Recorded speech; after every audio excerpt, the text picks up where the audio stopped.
tak lupa pula kita sampaikan ke pangkuan Nabi besar Muhammad SAW, yang mana oleh beliau telah membawa umatnya dari alam jahiliyah ke alam berakhlak karimah, dari alam yang gelap gulita ke alam yang terang benderang seperti yang kita rasakan pada saat ini.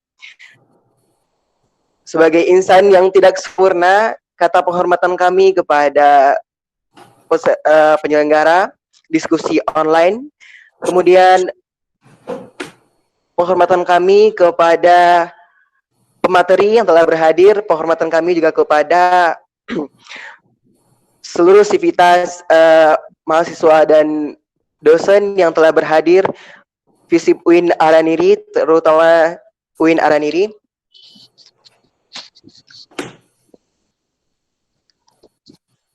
Ya. Halo? Ya, halo.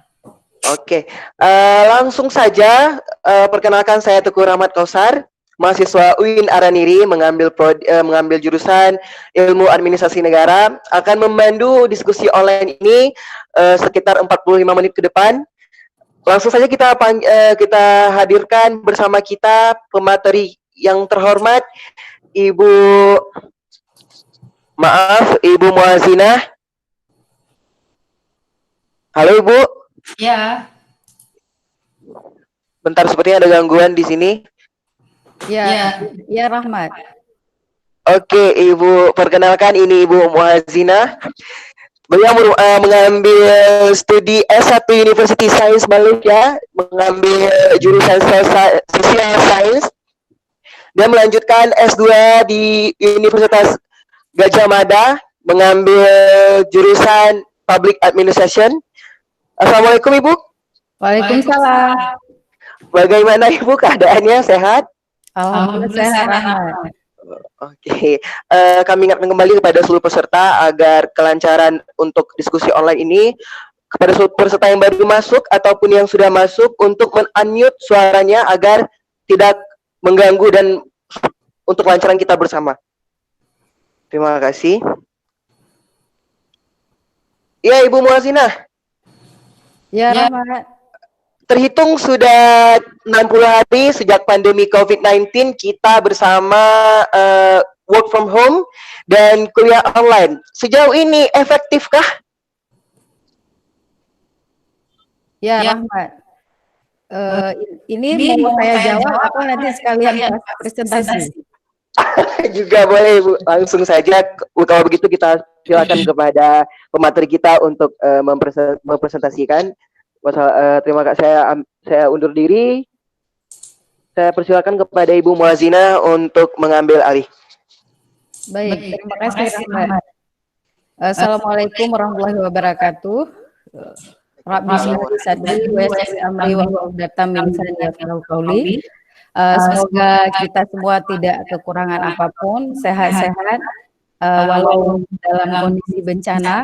Ini bisa jadi bencananya berbarengan, bencana non alam corona atau COVID-19. Terus sekarang kita juga lagi hujan yang terus-terusan. Semoga tidak terjadi bencana alam banjir. Ya, mungkin hari ini saya akan sharing, bukan tidak lebih menggurui, tapi saya yakin yang peserta ikut juga banyak merasakan tentang proses-proses pelayanan publik yang menyusahkan baik diri sendiri, keluarga ataupun orang-orang di sekelilingnya.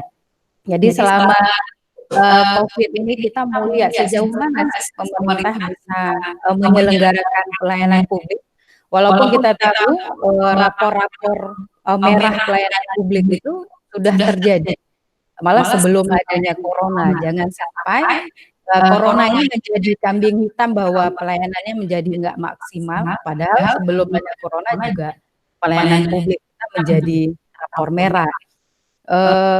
Mungkin bisa di cross check bagaimana kondisi pelayanan publik kita secara Indonesia, kita masih sangat jauh dibandingkan dengan negara-negara lain. Itu tidak hanya pada posisi corona sekarang, tapi dulunya juga seperti itu.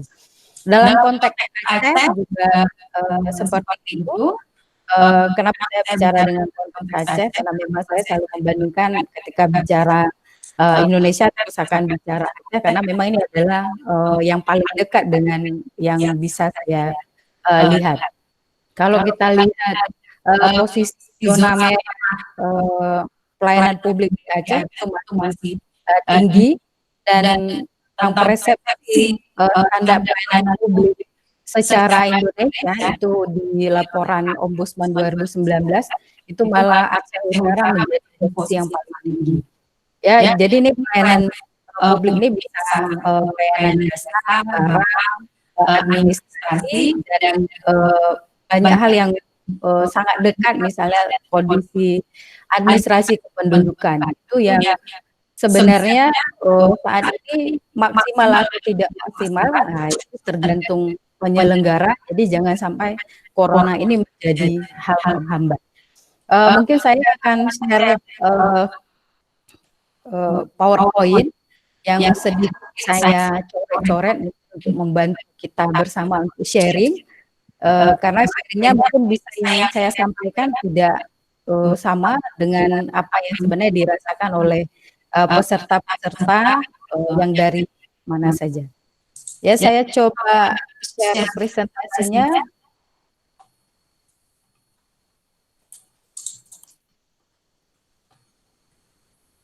Nampak tidak? Rahmat atau siapa peserta bisa? Oke, baik. Ini sedikit saja saya mau melihat bagaimana kita optimalisasi. Ini boleh dilihat data sedikit yang saya ambil. Ya, sebenarnya kita semua nggak boleh acuh gitu. Acuh nggak boleh, panik nggak boleh, tapi waspada harus. Kenapa? Ini bisa dilihat datanya last update kemarin itu tinggi sekali. Ya, bisa dilihat di data yang saya tampilkan ini, ini nggak main-main gitu. Tapi dengan kondisi seperti ini juga data ini tidak boleh menjadi hal yang menakutkan bagi pemerintah untuk melaksanakan pelayanan publik, karena pelayanan publik itu juga hak wajib bagi masyarakat yang diatur oleh undang-undang. Jadi penyelenggaraan pelayanan publik itu tetap wajib, tapi dengan konsepnya adalah selamat. Selamat bersama itu ya memang pengguna layanan dan pelaksana itu memang harus sama-sama memperhatikan protokoler selama COVID ini terjadi. Ya mungkin kalau untuk Aceh, saya tidak masukkan datanya, saya baru lihat kemarin itu sudah 17 orang yang positif, 1 meninggal, beberapa 9 kalau nggak salah saya masih dirawat. Dan ini buat orang Aceh, mungkin khusus orang Aceh itu tidak ada lagi dengan kondisi mungkin coronanya enggak.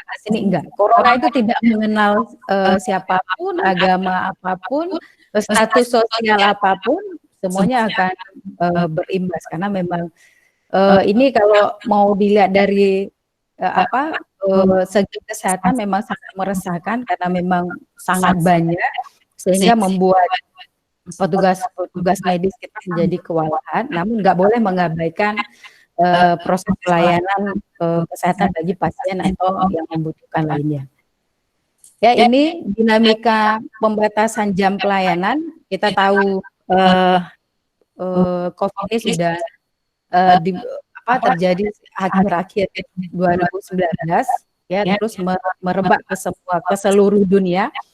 Dan saya yakin bukan hanya Indonesia, semua negara kelabaan, karena memang ini unpredictable, menyebarnya menyeluruh, sehingga kalau dibilang semua lini itu berpengaruh, ekonomi, sosial, politik, dan sebagainya. Ya, di Indonesia itu mulai ada di 2 Maret diumumkan oleh Presiden, dan itu menjadi hal yang harus sangat hati-hati kita. Dan dimulai dari awal Maret itu perjalanannya pasiennya kasus COVID-nya meningkat. Maka di pertengahan Maret itu ada keputusan untuk work from home bagi ASN. Ini yang menarik. Work from home-nya itu sebenarnya diukur dari mana gitu. Tapi kalau misalnya hanya diukur dari absen, ya bisa jadi absen online, tapi kinerjanya berhasil nggak? Itu yang perlu kita lihat. Karena kalau bicara misalnya pelayanan administratif, itu juga bicara outputnya sejauh mana penyelenggara itu mampu untuk memenuhi kebutuhan masyarakat.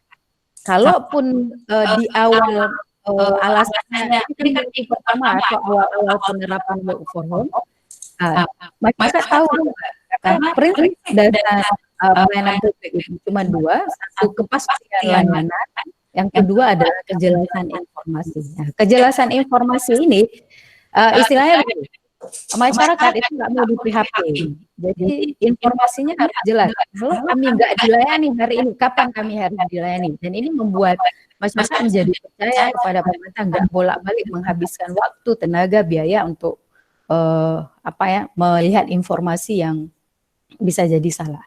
Terus muncul himbauan social distancing sama physical distancing yang sekarang PSBB, pembatasan sosial berskala besar.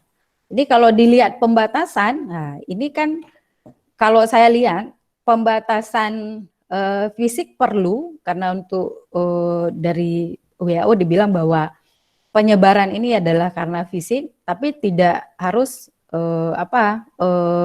pembatasan sosial yang sepenuhnya. Maksudnya apa? Pembatasan sosial itu mungkin yang untuk fisik dibarengi dengan fisik, tapi dengan kondisi ya sosial secara virtual juga penting gitu. Mana yang dimaksud dengan sosial secara virtual? Ada informasi-informasi yang penting tentang pelayanan publik itu harus sama-sama kita share sehingga masyarakat yang tidak tahu informasi dia menjadi tahu. Misal saya mau ke dinas apa yang saya perlu, saya nggak tahu informasi, padahal informasinya sudah di-share. Maka itu yang maksudnya tadi social distancing itu tidak semestinya kaku, tapi bisa untuk saling membantu juga. Ya, terus pekerjaan dan pelayanan publik itu semua transformasinya ke digital. Bicara digital, sejauh mana masyarakat tahu akan menggunakan internet atau punya perangkat, atau bisa jadi misalnya ketika di desa kita tahu dana desa itu ada penggunaan internet di desa, terus aparatur desa sharing nggak ke masyarakat bahwa ada informasi yang memang bisa tahu. Ini yang maksudnya nanti pentingnya adalah integrasi. Jadi integrasi itu bahwa bagaimana mengkoneksi apa-apa saja yang perlu di dinas yang bisa nanti juga di informasinya ada di desa itu. Terus learning from home. Ini belajar dari rumah, tenaga pengajar, anak didik paham nggak? Atau hari ini semua bicara online, semua bicara aplikasi, tapi kita tahu nggak ada efek yang lainnya. Efek yang lainnya apa? Aplikasi atau online itu kan nggak gratis. Nah, sehingga memang salah satunya memang akan menyulitkan pelayanan itu sendiri dan membuat kita juga jadi malas ketika memang ada gangguan prasarana dan sebagainya. Ya, terus ada juga dinamikanya. Ada pelayanan yang tidak bisa daring, nggak bisa dia online. Ya, mana misalnya nggak bisa online? Perekaman EKTP, mungkin untuk proses pendaftarannya boleh secara online, tapi untuk proses perekaman sidik jari, foto itu nggak boleh. Atau misalnya pelayanan di kesehatan dengan diagnosa dokter, bagaimana dokter bisa mendiagnosa kalau itu hanya via virtual? Nggak bisa, kan ngecek suhu tubuh nggak bisa virtual, misalnya seperti itu. Ya, terus yang terakhir, ini menarik juga dengan pengelolaan pengaduan. Ini wajib diatur undang-undang. Kenapa ini menurut saya penting? Karena kenapa? Pengelolaan pengaduan itu kita bisa mengadu kemana? Istilahnya, kalau ada proses pelayanan yang tidak baik, ini sejauh mana pemerintah mendapat masukan. Masukan itu sebenarnya untuk tanda kutip bukan untuk mengkritisi pemerintah, tetapi untuk supaya pelayanannya menjadi lebih baik. Ya, terus penggunaan aplikasi-aplikasi pelayanan publik yang belum efektif. Ini jangankan aplikasi pelayanan, mungkin bisa dilihat, bisa di cross check beberapa instansi atau dinas itu malah kalau kita buka websitenya itu masih yang punya lama, nggak pernah update. Ini bayangin bagaimana kondisi pelayanan publik di saat seperti ini informasinya menjadi sangat sulit buat kita. Ya, terus aplikasi masih sering mengalami gangguan atau server down. Nah, ini juga bolak-balik masyarakat datang, oh nggak bisa, sehingga nggak ada kepastian layanan bahwa kita tahu prinsipnya adalah harus pelayanan itu harus pasti karena memang pelayanan itu milik masyarakat. Ya, terus kemudian bagaimana proses optimalisasi pelayanan dalam masa pembatasan? Ketika bicara pembatasan ini banyak. Pertama pembatasan jam layanan yang biasa pelayanannya itu dari jam 8 sampai jam 12, terus jam 14 sampai jam 17. Tapi hari ini dibatasin yang sangat-sangat minim. Terus pembatasan, selain pembatasan jam layanan, pembatasan orang. Bisa dibayangkan yang dulunya misalnya bisa terselesaikan 100 outputnya, tapi kali ini berkurang. Kenapa? Ketika pengurangan ini tidak ada inovasi-inovasi dari pemerintah, maka nanti akan terjadi penumpukan pekerjaan dan ini juga akan sangat mengganggu. Ya, yang pertama itu saya melihat harus ada pelayanan langsung tetap, tapi dengan konsep kita selamat bersama. Bagaimana kondisi selamat bersama? Ya memang harus menjalani protokoler COVID itu sendiri, yaitu di dalam ruangan harus ada menjaga jarak, menggunakan masker, ada hand sanitizer yang disiapkan, ada cek suhu tubuh dan sebagainya. Ya, ini kaitannya apa? Ini bicara kaitan dengan standar pelayanan publik adalah kenyamanan. Dalam kondisi apapun, pemerintah bisa mengatur bahwa standar pelayanannya tetap jalan. Ya, terus yang kedua itu adalah bicara pelayanan online. Nah, pelayanan online ini pendaftaran online, jumlah kuotanya online, waktunya dan sebagainya.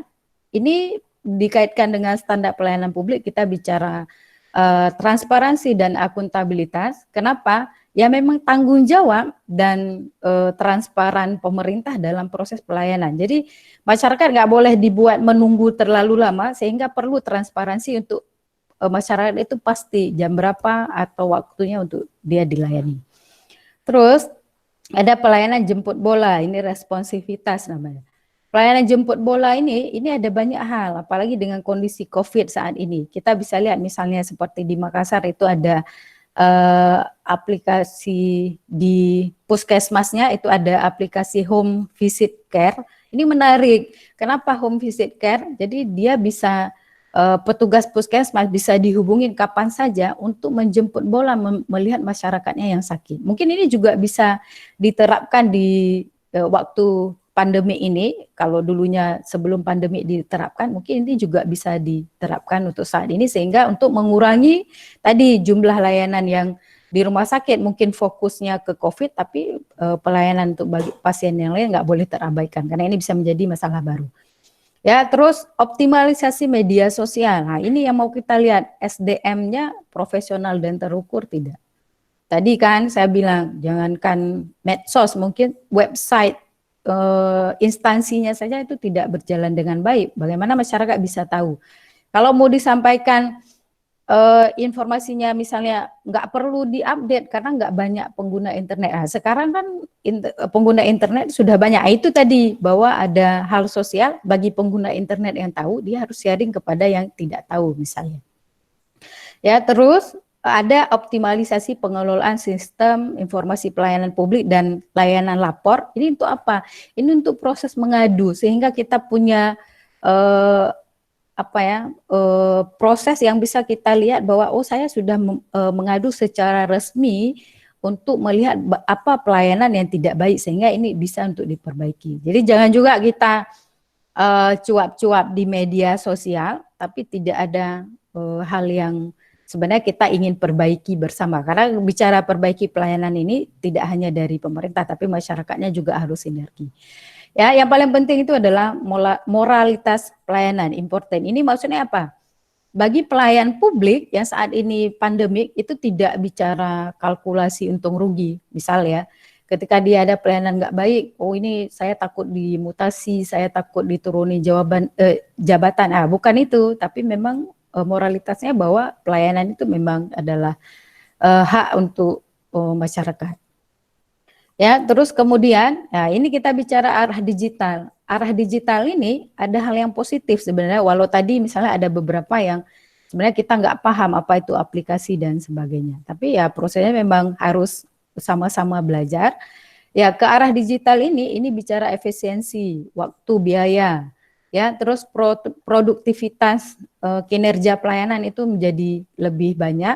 Karena kenapa? Siapa, kapan, apa saja bisa menggunakan. Misalnya kita mau daftar untuk antrian, ya kita mau ada di mana saja di rumah atau di tempat lain juga kita bisa mendaftar.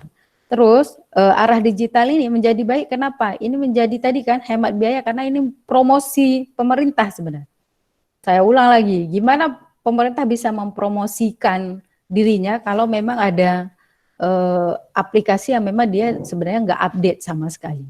Ya, terus bicara public trust. Nah, kepercayaan publik ini modal. Kenapa? Kalau publik udah percaya dengan pelayanan yang baik, nah itu tidak akan terjadi kericuhan atau makian untuk pemerintah. Terus ada branding instansi. Nah, ini kan membranding instansi bahwa apa saja aplikasi yang dipergunakan, apa saja kinerjanya, apa saja program yang sudah dilakukan. Sehingga ketika brandingnya menjadi baik, nah nilai jual tanda kutipnya, nah itu juga menjadi baik terhadap pemerintah. Ya, negatifnya adalah tidak semua masyarakat dan ASN itu melek digital. Ya, tidak hanya di dunia awam misalnya di publik di luar sana, nah di dunia kampus sendiri itu tidak banyak karena memang tadi kan sarana prasarana, kekurangan kalau bagi kampus yang menyediakan mungkin wifi-nya gratis, ya sah-sah saja, semua orang bisa mudah mungkin mengakses. Tapi bagi yang tidak, ini bicara kuota lagi. Ya, terus pemerintah negatifnya hari ini itu melayani publik karena rutinitas.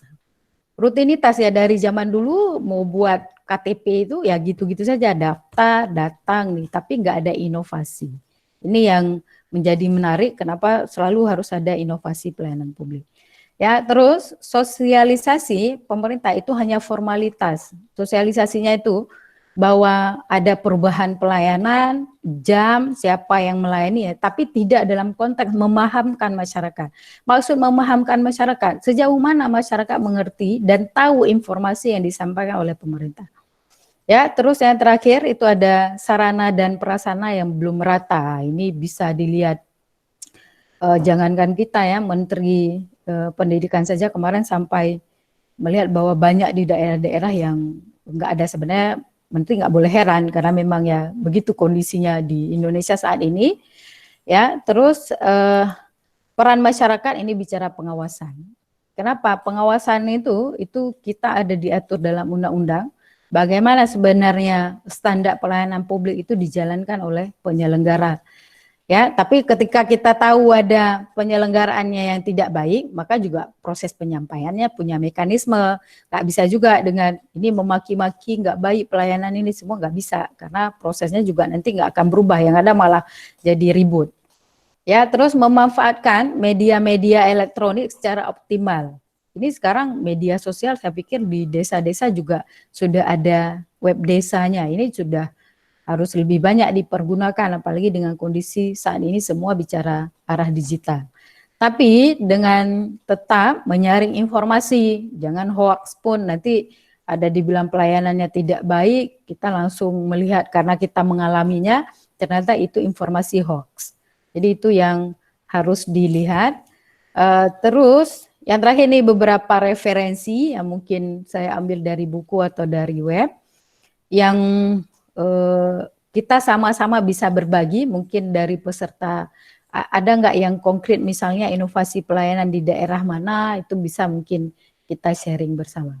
Ya mungkin itu sekilas yang bisa saya sampaikan dengan kondisi pelayanan publik hari ini, tapi kita harus pahami bahwa pemerintah juga punya segala keterbatasan pelayanan, tapi tidak boleh mengkambing hitamkan corona untuk pelayanan yang tidak optimal.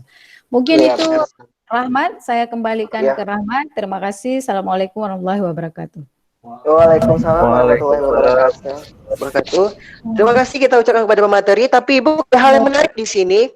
Di tanggal 23 April 2020, terdengar jelas Ibu? Iya, terdengar. Ya, di halaman web Menpan Go.id atau Menteri Pemberdayaan Aparatur Negara, Kementerian PANRB mengapresiasi mall pelayanan publik yang tetap buka di tengah pandemi COVID-19. Ya. Apakah ini tidak berbanding terbalik dengan peraturan undang-undang tahun maaf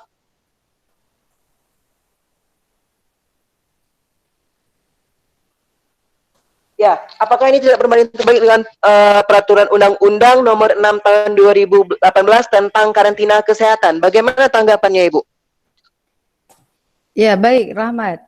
Ya, ini sebenarnya kan tadi saya sudah jelaskan.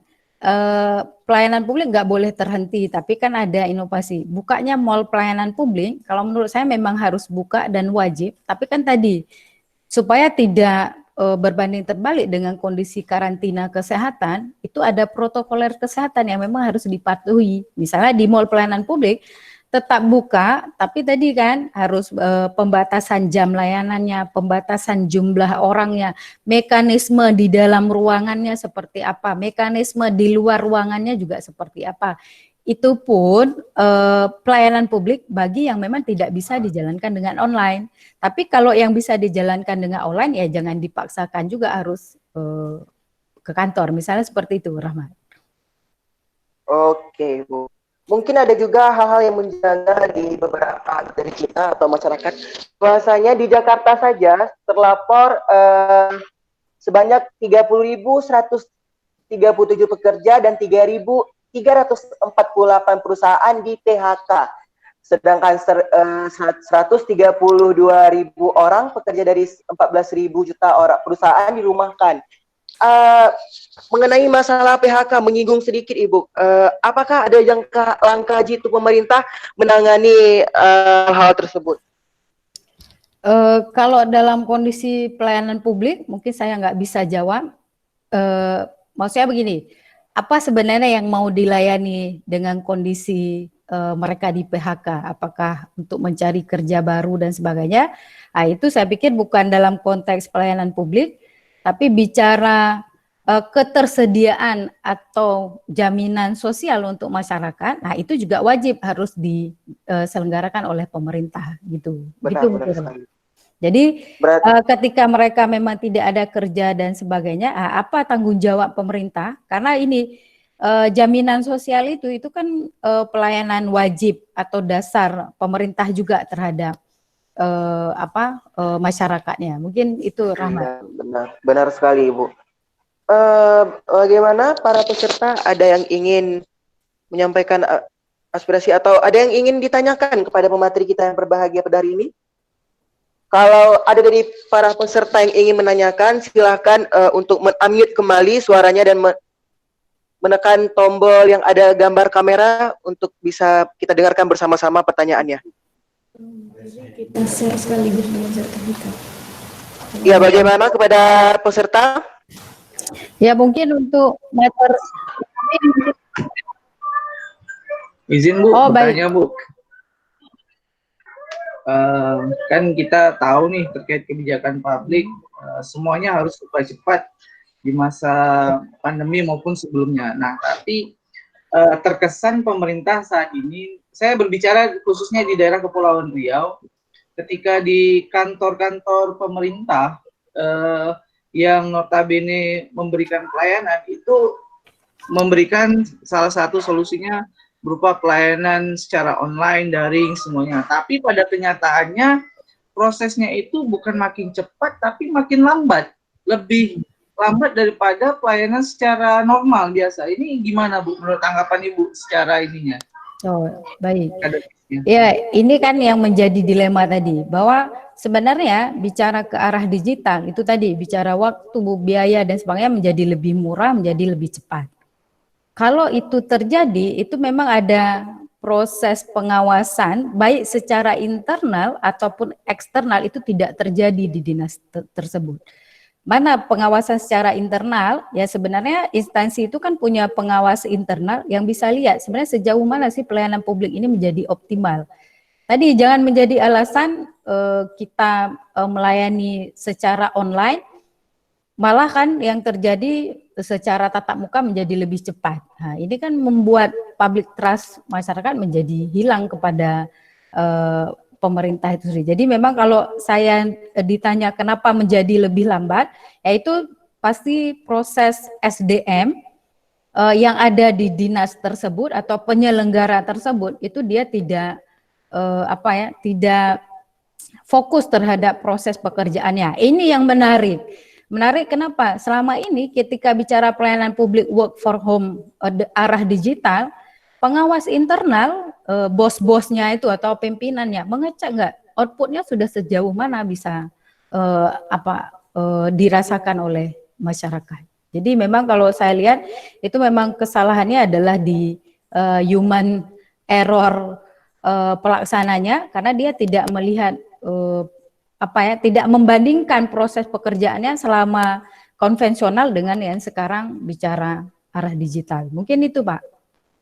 Satu lagi Bu, saya ada ingin tanyakan terkait ini kan masalah kebijakan aturan perundang-undangan. Ketika pemerintah menetapkan satu kita katanya darurat kesehatan, satu nanti kadang lagi darurat bencana. Nah, nanti keluar yang baru itu kemarin Perpu terkait masalah pembatasan sosial berskala besar PSBB. Yeah. Ya, nah ini kan artinya ada beberapa kebijakan yang satu bilang harus darurat kesehatan dengan aturannya dari Menkes, darurat bencana itu dari BPBD, tapi untuk penanganan status ini sebenarnya dikomandoi oleh siapa? Ini masih agak bingung juga nih. Kalau kita kaji dari segi kebijakan. Boleh Ibu minta pandangannya sedikit? Oh ya, boleh Pak. Itulah sebenarnya hari ini bicara kebutuhan masyarakat itu lebih cepat daripada kebijakan. Itu sebenarnya. Ya, terus bicara kalau tadi bisa jadi menjadi tumpang tindih kebijakan, nah ini yang sebenarnya perlu sistem yang terintegrasi. Sama tadi seperti moderator tanya, kita sudah bicara karantina kesehatan, tapi ternyata di pelayanan publik juga kita harus harus tetap jalan. Nah, kalau saya melihat pandangan perubahan-perubahan kebijakan di pemerintah ini bisa jadi negatif, bisa jadi positif. Tapi kenapa positif? Ya pemerintah juga melihat perkembangan, maka mengeluarkan kebijakan. Tapi nggak boleh juga menjadi kebijakan asal-asalan sehingga memang sebenarnya masyarakat mau ikut kemana ini sangat menyusahkan, ya kan? Kita misalnya mau bicara pembatasan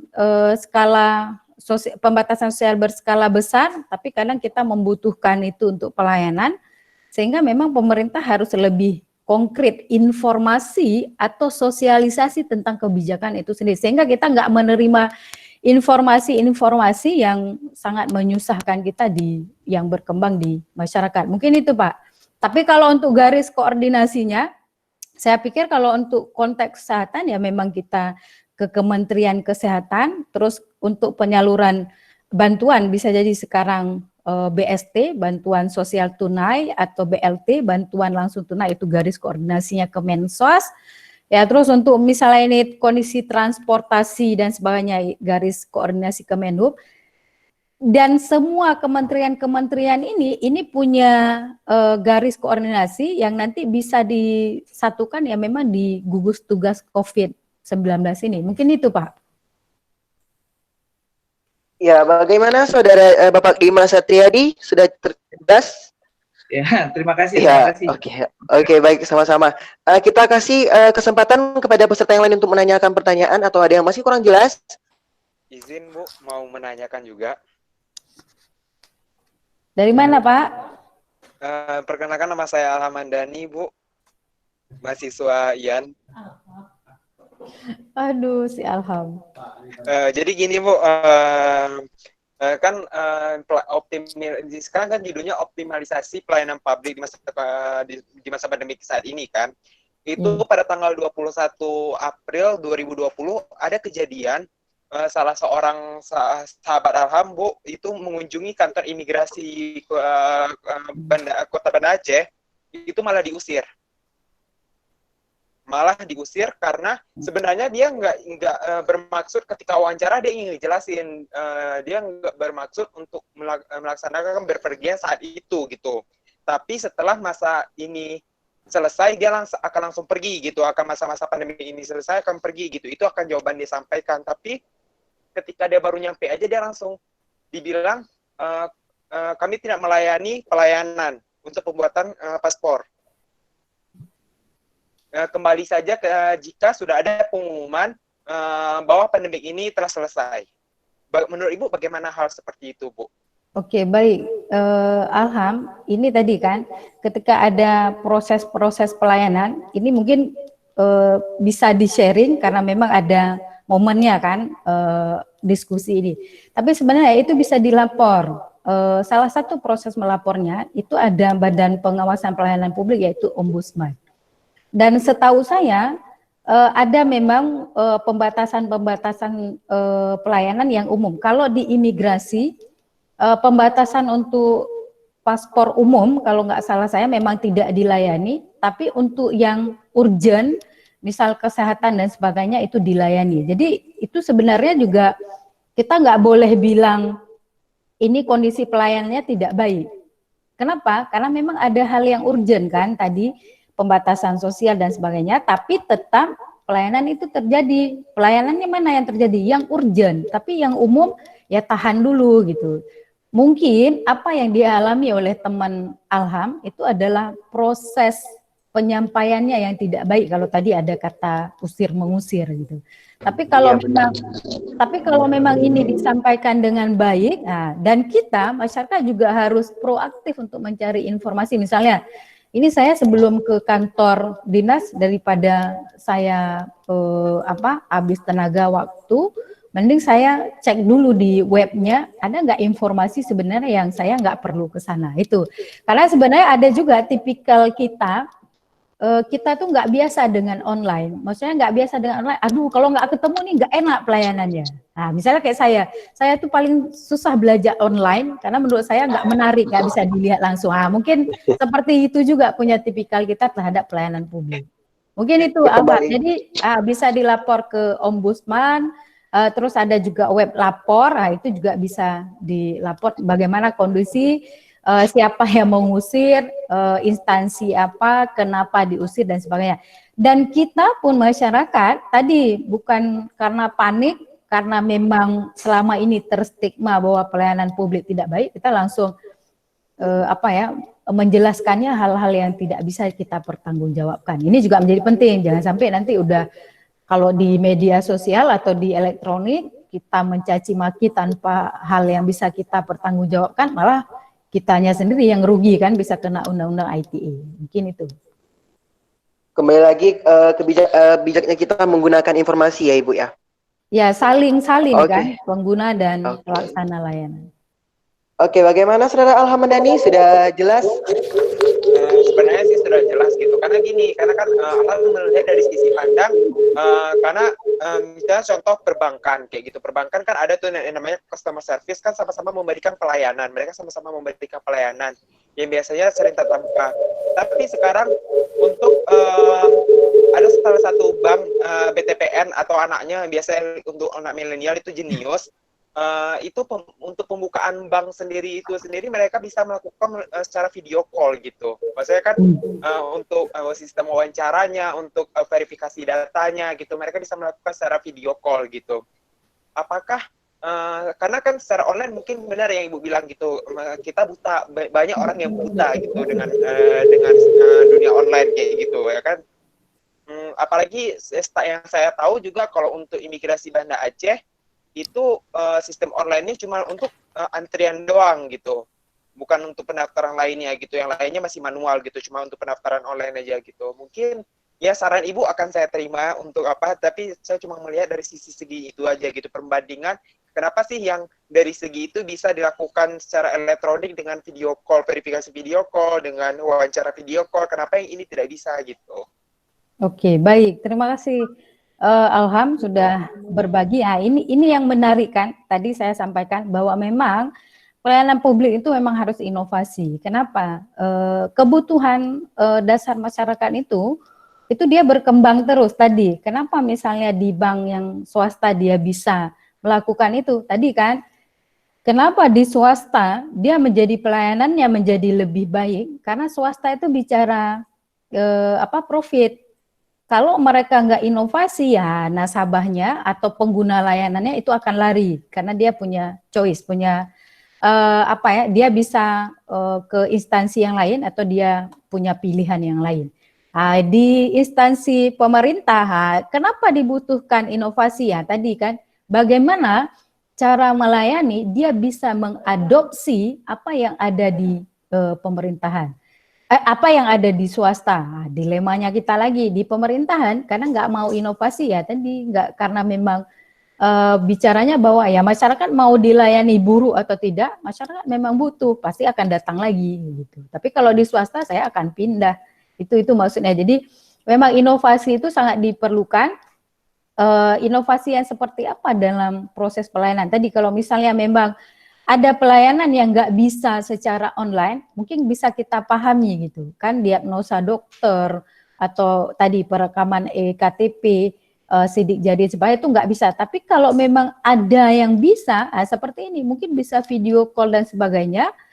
Dan ini harus terintegrasinya maksudnya bagaimana? Di desa-desa yang pelosok pun, itu sampai nggak informasinya. Jangan sampai kita, oh ini sudah harus video atau sudah harus online, ternyata mereka nggak dapat informasi apapun, mereka sudah terlanjur datang ke kantor. Ini terjadi baru kemarin di Dinas Kependudukan Sipil Kabupaten Biren. Itu bagaimana orang yang di pelosok datang ke dinas, ternyata di dinas nggak ada orang, semua mengatakan online. Nggak boleh masyarakat, pemerintah hanya mengatakan online, tapi memang harus memahamkan masyarakat bagaimana proses online itu tersebut. Itu mungkin, alhamdulillah.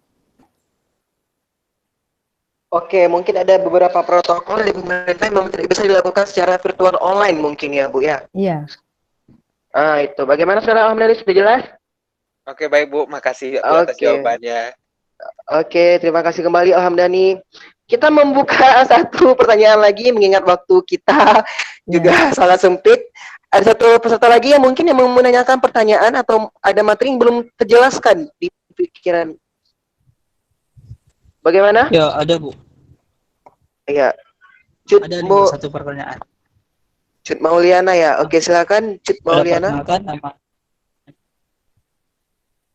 Itu nama email ya. Perkenalkan, nama saya Nusrat Mahfud, mahasiswa Ilmu Administrasi Negara UIN Araniri. Nah, jadi terima kasih sebelumnya kepada Ibu pemateri yang telah memaparkan materinya hari ini yang mungkin membuka wawasan kita pada kesempatan diskusi kali ini. Jadi Ibu, beberapa belakangan ini saya mendapat informasi ataupun melihat sebuah media tentang repost persoalan tentang pelayanan, berhubung hari ini materi kita tentang optimalisasi pelayanan publik saat pandemi COVID-19. Mungkin pertanyaan ini tertuju ke situ juga. Nah, jadi Ibu, ada sebuah berita bahwasannya kejadiannya begini, salah satu seorang perantau yang memang berasal dari daerah pandemi, kemudian pulang ke kampung beliau, salah satu kabupaten di Provinsi Aceh lah khususnya.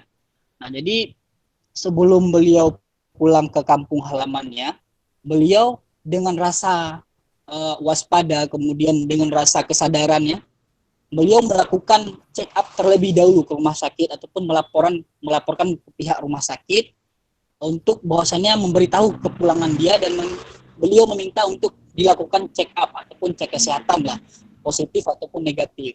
Nah, jadi mungkin saya berharap bahwasannya ada masyarakat seperti ini, biasanya ketika pulang ke rantau mereka dengan rasa kesadaran langsung melapor. Nah, jadi tidak harus didatangi ke rumahnya. Jadi anehnya ketika si bapak ini pergi ke rumah sakit meminta untuk dilakukan cek kesehatan, apakah beliau itu terjangkit wabah ini ataupun tidak, tapi dengan rasa anehnya bahwasanya pihak rumah sakit menolak untuk melakukan cek kesehatan kepada beliau dengan alasan iming-iming bahwasanya tidak ada alat kelengkapan ataupun APD yang lengkap lah untuk melakukan kesehatan. Jadi jawaban pihak rumah sakit ini ketika menolak, kemudian meminta si bapak ini untuk melakukan cek kesehatan di puskesmas. Nah, sedangkan pihak rumah sakit ini merupakan salah satu rumah sakit yang ditujukan oleh pemerintah untuk melayani pasien COVID-19. Nah, jadi si bapak ini mau kemana coba? Ketika ingin pulang ke rumah ada keraguan, ingin cek kesehatan di rumah sakit, tidak ada kesimpulan. Nah, jadi bagaimana tanggapan Ibu? Kemudian menanyakan juga berhubung dengan salah satu penanganan virus COVID-19 untuk kelengkapan APD. Jadi apa kabar nih Bu tentang APD kita hari ini, keseriusan pemerintah ini, nikah konkret pemerintah hari ini untuk benar-benar bahwasanya ingin menyelesaikan perkara ini. Nah, apa kabar nih APD kita selain daripada pelayanan? Nah, mungkin sekian. Baik, terima kasih Nusrat. Kalau tadi ditanya kenapa tidak mau dilayani, ya saya lagi-lagi bilang ini bicara human error.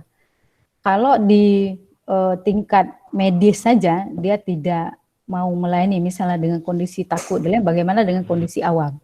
Kenapa? Perbedaan awam dengan medis, kalau di awam mungkin orang merasa bahwa ada hal yang mungkin tidak ada protapnya ya, tapi kalau di rumah sakit itu kan sebenarnya sudah ada protokolernya. Jadi memang yang menolak ini dia harus secara kepemimpinan itu harus mengevaluasi siapa dan kenapa tidak melakukan pelayanan dengan baik. Nah, ini yang sebenarnya harus dilihat oleh pihak rumah sakit. Terus tadi kan saya udah bilang bicara pelayanan ini nggak boleh sebelah. Jadi memang dia harus saling. Kalau tadi itikat travelernya atau masyarakat yang dari luar yang berada di zona merah dia pergi melapor, nah ini menjadi hal yang baik. Kalau dulu di awal kita merasa bahwa petugas medis sangat kewalahan karena memang ada orang yang tidak mengaku dia pulang dari mana. Nah, ini kan menjadi menyulitkan petugas medis. Tapi kalau ini sudah dilaporkan, petugas medisnya tidak melayani, maka ini adalah murni kesalahannya ada di petugas medis. Karena kenapa? Masyarakat tadi sudah punya kesadaran untuk melapor dengan tujuan bahwa kalaupun kena ya saya saja supaya saya tidak menyebarkan ke orang lain. Maka siapa yang bisa menangani saya untuk tidak tersebar itu salah satunya adalah proses pengecekannya di rumah sakit. Kalau di rumah sakit tersebut tidak ada alat kelengkapan, maka dia bisa merujuk ke rumah sakit yang ada kelengkapan. Intinya tidak boleh tidak dilayani. Itu prinsip pelayanan publik. Ya, itu terus mengenai kelengkapan APD. Ya, kalau saya lihat memang pemerintah sangat lambat untuk proses distribusi APD itu, malah petugas medis atau siapapun yang membutuhkan itu banyak menemukan dari donasi-donasi warganya semua. Tapi kita berharap memang ke depan ini tidak ada lagi persoalan APD dan kalaupun memang ada kekurangan itu tidak yang sangat signifikan. Di rumah sakit yang rujukan itu memang wajib ada. Mungkin itu Nusrat. Ya Bu, terima kasih. Selesai ya waktu kita? Oke, terjawab. Ya, waktu sudah berakhir. Ada kesimpulan mungkin dari pemateri, Bu? Bu, boleh nggak menambahkan dikit? Kebetulan kan orang tua Alam dari segi kesehatan nih. Jadi, ingin nambahin tuh jawaban dari Nusrat tadi itu, Bu. Boleh nggak? Waktunya kayaknya habis ya? Ya, mohon maaf sekali. Ya. Sesuai mana peraturan yang kita buat dari awal, bahwa kita cuma menyelenggarakan 1 jam saja. Oke deh. Ya. Langsung saja Ibu, kesimpulannya. Ya, kalau saya kesimpulannya, supaya proses pelayanan publik ini optimal, maka pengguna dan pelaksana layanan itu harus sama-sama memahami proses pelayanan dan sama-sama harus patuh terhadap proses pelayanan. Mungkin itu kesimpulannya. Oke, baiklah. Terima kasih kepada pemateri. Terima kasih, Ibu. Terima kasih kepada seluruh peserta yang telah bergabung, sebanyak 32 orang. Terima kasih partisipasinya. Mengenai masalah file tadi dan sertifikat, bisa langsung menghubungi kontak person yang sudah bergabung di grup WhatsApp. Nanti teknis selanjutnya akan kita sampaikan kembali. Iya, semoga di bulan suci Ramadan ini kita doakan bersama-sama pandemi segera berakhir ya. Amin. Semoga kita bisa melaksanakan aktivitas seperti biasanya. Saya sebagai moderator mengundurkan diri. Ada kesalahan kata atau perkataan yang salah, saya mohon maaf. Wassalamualaikum warahmatullahi wabarakatuh. Waalaikumsalam warahmatullahi wabarakatuh. Oh ya, perlu kami beritahukan kembali bahwasanya sertifikat dan materi akan dikirim ke email masing-masing yang sudah mendaftar melalui Google Meeting ini. Mungkin ada pertanyaan lebih lanjut, bisa langsung saja kontak person yang sudah bergabung di grup WhatsApp. Oke, terima kasih semuanya. Wassalamualaikum warahmatullahi wabarakatuh. Waalaikumsalam warahmatullahi wabarakatuh. 37 orang. Biasa.